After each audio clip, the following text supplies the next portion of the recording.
Bom dia, pessoal. Na aula passada temos falado sobre Model-Based Testing, né? Então temos visto a ideia geral e também como podem ser derivados casos de testes a partir dos casos de uso, né? Então, dos diagramas de caso de uso e, no geral, da descrição dos casos de uso. Existem várias outras técnicas, né? Algumas que até podem ser mais automatizadas, né? E no geral, podem ser derivados casos de testes a partir de diferentes tipos de modelos, né? Você pode até pensar em fazer o processo oposto, né? Então, pensar que você tem um domínio conhecido, né? Um determinado sistema em que você precisa gerar casos de testes, atualizar esses casos de testes com base em alguma informação e criar, né, um modelo que contenha, né, que possa conter essa informação e que possa servir como base para derivar os casos de testes, né. Uma técnica que pode ser usada é de fazer Model-Based Testing, né, com OCL, né. A OCL, que é Object Constraint Language, né, eu não sei se vocês já têm ouvido falar dela, é uma linguagem de especificação formal, que faz parte do standard do ML, pelo menos das versões mais recentes, né, do padrão UML, né, mantido pelo Object Management Group. Tem uma sintaxe relativamente simples, né, e complementa o ML com a possibilidade de descrever vínculos, né, descrever constraint, né, e realizar buscas em modelos, né. Então tem esses dois aspectos, né. Nasceu como uma forma de especificar vínculos, mas na verdade tem um escopo mais amplo, que é de fazer buscas em modelos. Até porque no final, né, definir um vínculo é basicamente uma busca que retorna um valor booleano, né. Então, se você definir um vínculo em alguma coisa, né, por exemplo, que todas as classes têm que o nome começar com a letra maiúscula, né, faço um exemplo simples, aí você pode, né, definir uma busca, né, que retorna true ou false, né, uma query que retorna true ou false com base nisso, né. Vamos ver melhor como isso funciona com um exemplo, né. Aqui tem um diagrama de classes que pode ser, né, de um sistema de gerenciamento de veículos, né, algo assim. Então tem uma classe person, né, que tem nome e idade, né, tem uma classe veículo, tem uma cor, né, black, white, red, dado por essa enumeração aqui. Um veículo pode ser um carro, né, uma bicicleta, e tem uma associação entre pessoa e veículo, né, do que uma pessoa pode ter vários veículos, né, e pode ser dona, né, de vários veículos, e um veículo tem um dono, né. Então, né, esse é o diagrama de classes, o modelo do sistema, né.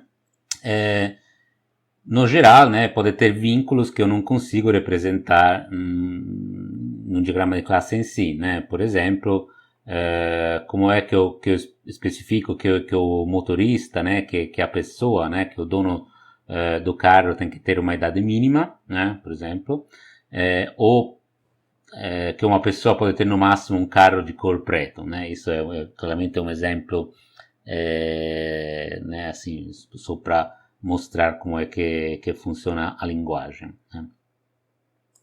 Então, né, por exemplo, né, para especificar que o dono de um veículo tem que ter pelo menos 18 anos, né, é uma expressão assim, né. Então, a expressão OCL tem um contexto que vamos dizer, a classe, né, onde se aplica os vínculos, né. Na verdade, né, as instâncias, a classe cujas instâncias devem respeitar o vínculo, né. Então, se eu coloco context vehicle, né, o self é tipo o this no Java, né, quer dizer aquele objeto, né. Então, self owner, né. Então, a propriedade owner do veículo e a propriedade age do objeto apontado pelo owner, né, tem que ser maior ou igual a 18, né. Então, para qualquer veículo, né, a propriedade age do owner do veículo tem que ser maior ou igual a 18, né? Olhando bem, né, essa restrição talvez, né, seja forte demais, né, seja restritiva demais, porque um veículo, né, pode ser tanto um carro quanto uma bicicleta, né? Então talvez essa restrição faça sentido apenas para carros, né, e não para bicicletas. Então se a gente, né, quiser refinar, né, essa especificação para dizer que agora o dono de um carro, né, tem que ter pelo menos 18 anos e não no geral de qualquer veículo, né? A gente pode fazer isso trocando o contexto, né? Então, com context car, né? Então, se aplica às instâncias da classe car, né? E aí fica o mesmo self owner, né? Owner age maior ou igual a 18, né? Então, a idade, né, dos donos de carros tem que ser maior ou igual a 18. Outros exemplos, no geral, a gente pode, né, escrever expressões, né, com base nos elementos do sistema, né, do diagrama de classes, mais no geral de um modelo UML, né. Então, por exemplo, tentem pensar o que quer dizer, né, essa especificação aqui, né. Context person self.age maior ou igual a 18, né, quer dizer o quê? Né, se quiser parar o vídeo de novo, né. Então, o self, né, é o próprio objeto person, né, então age tem que ser maior ou igual a 18, então né, para qualquer objeto person tem que valer self age maior ou igual a 18, então toda pessoa tem que ter pelo menos 18 anos, né, então esse é outro tipo de vínculo que a gente pode especificar com o CL. Outro exemplo, ninguém possui mais de 3 carros, né? Então a gente pode definir um vínculo com contexto, né, person, né? Então aqui fleet, né, é a propriedade que né, descreve a relação com o veículo, né? Então no geral aqui fleet é um conjunto de veículos, né, que são os que estão em relação com o objeto person, né? Então, acessar propriedades com multiplicidade maior que 1 retorna uma coleção de objetos em que podem ser chamadas algumas operações sobre coleções, né? Por exemplo, sides. Então, aqui a gente está dizendo que a coleção que representa os veículos, né, que estão em relação com uma determinada person, né, tem que ter no máximo tamanho 3. Né? Então, quer dizer que cada person pode estar em relação com no máximo 3 veículos, né? Esse vínculo, né, poderia ser especificado como limite, né, na multiplicidade também, né? Então não precisava nem da expressão OCL, né? Mas é para mostrar o que pode ser feito, né? No geral, a OCL define vários operadores, né, várias operações para manipular collections, né, para manipular conjuntos, né, é uma linguagem declarativa, então que consegue definir operações de forma compacta, né. Aqui é só para um exemplo de uma lista, né, de quais operadores são disponíveis, mas a gente não vai ver aqui nos detalhes, né, como construir vínculos OCL, né, apenas para dar uma ideia de como funciona. Quem quiser procurar mais detalhes, né, tem uma especificação lá com todos os detalhes. Então tem algumas operadores, né, select, que, né, permite de fazer uma filtragem, né, em uma coleção, de selecionar apenas elementos com determinadas características, reject, que é o oposto, né, então exclui, né, os elementos com determinadas características. Collect permite de colecionar as propriedades dos elementos. For all exists permitem de determinar se algumas propriedades, né, se alguma expressão booleana vale ou não para todos os elementos. Is unique, né, vai determinar se um determinado elemento é único, né? E closure, que basicamente permite de fazer uma forma de recursão nesses operadores, né? Então, né, eu posso usar essas operações sobre collection, né, para definir vínculos mais complexos, né, sobre o sistema. Por exemplo, ninguém possui mais de 3 carros pretos, né? Talvez não seja muito realístico, né, mas é para mostrar que você pode construir vínculos complexos que você não consegue representar apenas com a multiplicidade das relações, por exemplo, né? Então, aqui, né, contexto person, de novo, self.fleet, né, então, os veículos que estão em relação com a pessoa, né, e aqui uso o select para selecionar apenas os veículos que têm color black, né, então, select v, tal que v.color igual black, né, então aqui retorna os veículos, né, que estão em relação com a pessoa, que são de cor preta, né? E aí size tem que ser menor ou igual a 3, né? Então o tamanho dessa coleção filtrada tem que ser menor ou igual a 3, né? Ou, por exemplo, né, existe um carro vermelho, né? Então aí o context car, né? Aí tem uma operação especial, né, que permite de obter todas as instâncias de carro, né? Então aí car.allInstances exists, né? Existe um carro tal que o color é igual a red, né? Então, né, no geral, você pode descrever vários vínculos, né, que depois podem ser verificados na fase de teste.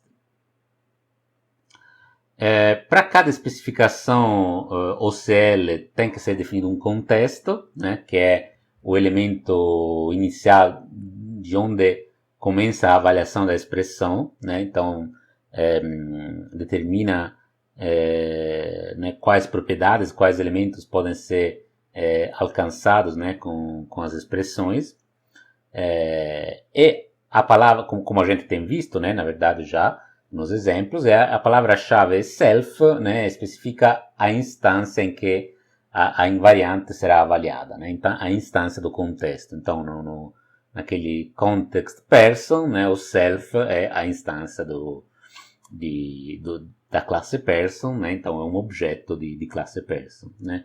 É mais ou menos, né, é a mesma coisa do this em Java, né, e do mesmo jeito, né, pode ser omitido se não tem ambiguidade, né? Então o self, né, no caso não tem ambiguidade, pode ser omitido, né? Então eu posso escrever que, né, tem uma classe employee com age, né, que é um valor inteiro, posso escrever context employee invariante, né, self.age maior de 18, né, ou posso escrever invariante, né, age maior de 18, né, nesse caso não tem ambiguidade, né, então quer dizer que todos os empregados, né, os employees, tem que ter mais de 18 anos, né. A OCL permite várias especificações, vários tipos de especificações. Na verdade, elas podem ser usadas para vários fins, né. No geral, a OCL permite de definir uma busca, né, no modelo, e essa busca pode ser usada para vários fins, né. Por exemplo, até para cálculo de atributos derivados, né. Por exemplo, você tem a data de nascimento, né, aí você pode calcular a idade da pessoa, né, por exemplo. E não precisa de armazenar os dois valores, né. Para testes, tem em particular dois tipos de especificações que são de interesse para testes, podem se tornar úteis para testes, que são a especificação de invariantes, né, que a gente tem visto já, que tem context C, que é a classe, né, e inv, que vai especificar que é uma invariante, e aí tem a especificação. ou a especificação de pré e pós-condições que são aplicadas a operações, né? Então, a métodos das classes, né? Então, é uma forma já de colocar invariantes na classe, né? Então, na forma geral, você tem o contexto, nesse caso, é uma operação, né? Então, a operação operation da classe C, que retorna um objeto de tipo T, né? E aí pode colocar, né, uma pré e pós-condições. Quer dizer que a pré é um vínculo que tem que ser satisfeito para executar a operação, né? E post é um vínculo que tem que ser satisfeito depois da operação ter sido executada. Como a gente já tem visto, uma invariante OCL, né, uma inv, se aplica a uma classe, né, então context vehicle, né, o self-owner age maior ou igual a 18, né, para todos os veículos a idade do dono tem que ser maior ou igual a 18, né, para cada instância, né, para cada objeto da classe contexto, né, para cada instância de vehicle, essa query tem que retornar true, né, então cada instância de veículo vai ter o próprio owner, que vai ter o próprio valor de age, né? E esse vínculo, né, esse invariante tem que retornar true. Pré e pós-condições se aplicam a uma operação, né? Então, de novo, elas devem retornar true antes e depois da execução da operação. Tem uma palavra-chave especial que é @pré, né, que permite referenciar os valores das propriedades antes da execução da operação, né? Então você pode dizer que né, determinados valores depois da execução da operação tem que ser em alguma relação com os valores que tinha antes, né? Por exemplo, eu posso ter uma classe person que tem a idade, como a gente tem visto. Pode ter uma operação birthday happens, né, que acontece o aniversário. Qual é a pós-condição dessa operação, né, que a idade da pessoa tem que ser, né, a idade da pessoa que tinha antes mais um, né? Então, depois, né, de chamar essa operação, a idade, né, da pessoa tem que ter aumentado de 1. É claro que esses, de novo, são exemplos, né, para dizer como se pode conectar os valores antes e depois da chamada de uma operação.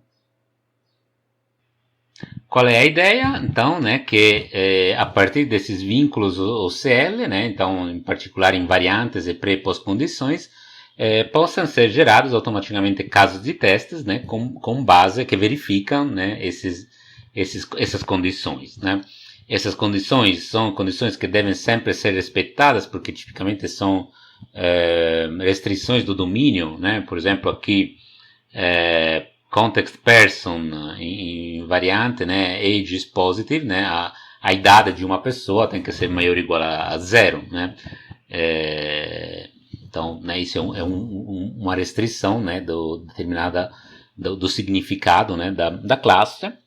Então, essas devem ser sempre respeitadas. Eu posso gerar um caso de teste, né, que um JUnit, por exemplo, que verifica que quando eu crio um objeto da classe person, né, a idade seja maior ou igual a 0. Né? Isso, claramente, um exemplo simples. Tem várias formas, né, de gerar os casos de testes a partir das especificações OCL, né? Tem uma abordagem aqui, né, desse trabalho aqui, 2009, né? Talvez não seja a forma mais comum, né, mas eu coloquei aqui porque achei interessante, que o que eles fizeram é de gerar casos de testes usando OCL e AspectJ, né? Então, programação orientada a aspectos, né? Então, né, o que eles fazem é que, a partir dos vínculos OCL, né, eles traduzem para AspectJ, né, verificam que tudo seja certo, né, e compilam o código a ser testado junto com com essas adições, né, que vêm dos vínculos OCL, né, e aí são executados depois os casos compilados, né, para Java, bytecode, são executados os casos de testes, né. Não sei se todos vocês lembram ou têm visto, né, como é que funciona AspectJ. AspectJ basicamente implementa o paradigma de programação orientada a aspectos, né, Aspect Oriented Programming, em que a ideia é de poder adicionar código específico, né, em pontos do código existente, né, tipicamente antes ou depois da execução de uma função, né, em lugares específicos. E isso é usado para aspectos, né, que são chamados de cross-cutting, né, então que são ortogonais de alguma forma à execução do sistema, né, tipicamente é usado bastante para logging, né, então a parte de log é uma coisa que você precisa fazer em vários pontos do sistema, né, então, por exemplo, em vários métodos do sistema, e fazer sempre do mesmo jeito, né? Então você tem um problema em que se você quer trocar, né, a parte de logging, né, aí você precisa ir alterar o código em vários lugares do sistema, ou todas as vezes que você cria uma função nova, aí você precisa adicionar a parte de logging, por exemplo, né? Acesso a bancos, são outras coisas. Então, a ideia da programação a aspectos, né, é que você tenha alguns join points, né, pontos de junção, que são pontos específicos na execução onde podem ser injetados aspectos, né, onde pode ser injetado código adicional. Tem o conceito de point cut, que é um conjunto de pontos de junção, né, um corte dos pontos de junção disponíveis. E tem o advice, que é o comportamento a ser injetado, né, o comportamento cross-cutting a ser injetado em um determinado point cut, né, em um determinado conjunto de pontos, né. Aí, para fazer um exemplo, né, se temos uma classe Hello World, né, com o nosso clássico método Public Static Void Main, né, que é o método principal da execução em Java, né. Aí a gente pode definir um aspecto, né, que é aqui de novo Hello from AspectJ, né, que é o exemplo do AspectJ, que é, né, um point cut, né, do point cut main method, que é a execução do método public static void main, né, então aqui é uma seleção dos pontos possíveis, né, que é a execução do método main, né, e aqui basicamente vai dizer, né, que after, né, depois do retorno desse point cut aqui, né, executa esse código adicional aqui, que é de imprimir hello world, né, então basicamente depois da execução do main, né, imprime o texto hello world, né. Então, aqui o nosso sistema básico né, fica o mesmo, e aí temos adicionado um comportamento adicional depois, né. Claramente aqui a gente poderia selecionar outros point cut, etc, né. Então, como é que isso é usado para gerar testes, né, nesse trabalho que deriva, né, código AspectJ a partir de OCL, né. Basicamente eles introduzem um aspecto que é chamado de Constraint Checking Aspect, né, então um aspecto de verificação dos vínculos, né. Então, que basicamente, né, por meio do particular advice around, né, do AspectJ, mas com base na ideia de poder executar código antes e depois, né, verifica as pré e pós-condições especificadas no OCL diretamente no código, né. Então, imaginando que a gente tenha, né, um context withdraw, né, o método withdraw da classe account, né, então tem uma precondição aqui que é de um amount ser maior de 0 e amount ser menor ou igual de balance, né, aqui. A pós-condição é que o balance seja o balance anterior menos, né, o amount que é sacado, né, basicamente o withdraw quer dizer sacar, né, então a precondição é que o valor a ser sacado seja maior de 0 e o valor seja menor ou igual do amontar que tem na conta. Pós-condição é que o novo balanço da conta seja, né, balanço anterior menos o amontar sacado, né. Então, né, isso, com base nisso é gerado, né, um aspecto, né, então, em que basicamente, né, é chamado um método de verifica da precondição, é chamada a função original, né, com proceed aqui, que quer dizer, né, é uma palavra-chave da aspect-j, que quer dizer de chamar a função original, e depois é chamado, né, um método de verificação da pós-condição, né? Então, o advice around, né, quer dizer, coloca um código em volta, né, da execução de um determinado método, né? Então, né, executa um código antes, executa o código original, né, a função withdraw x, né?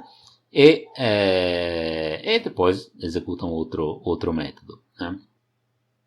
Claramente, essas funções check-pre e check-post também precisam ser geradas, né? E durante a execução do sistema, do programa, né, elas precisam verificar, né, esses vínculos, essas condições, que esses vínculos sejam respeitados e, caso contrário, né, sinalizar isso de alguma forma, né, sinalizar que o sistema não está funcionando como especificado, porque alguns dos vínculos que deviam ser respeitados não estão sendo respeitados, que isso pode ser feito de várias formas, né? Por exemplo, salvando esse alerta em algum lugar, né? Em algum arquivo, em algum banco, para depois o testador analisar depois, né? Essa que a gente tem visto aqui, né, é uma abordagem para gerar testes ou para gerar né, formas de verificar o sistema a partir de OCL, né?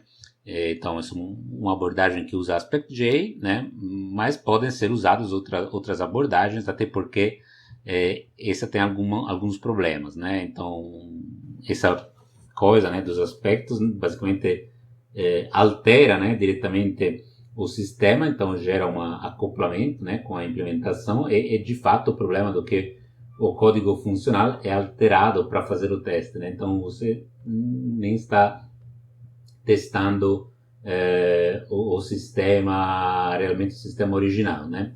Mas é uma forma, né, para fazer teste online, né? Então, para, na verdade, né, fazer verificação online, então isso pode introduzir, por exemplo, esses checadores de vínculos enquanto o usuário, né, está usando o sistema em algum teste de sistema, né, para verificar se durante uma execução verdadeira do sistema esses vínculos estão sendo respeitados, né. Outra forma poderia ser, né, de gerar testes unitários mais clássicos, né, gerando código JUnit, por exemplo, né, de uma forma mais tradicional, né, mas isso é para ter uma ideia do que pode ser feito.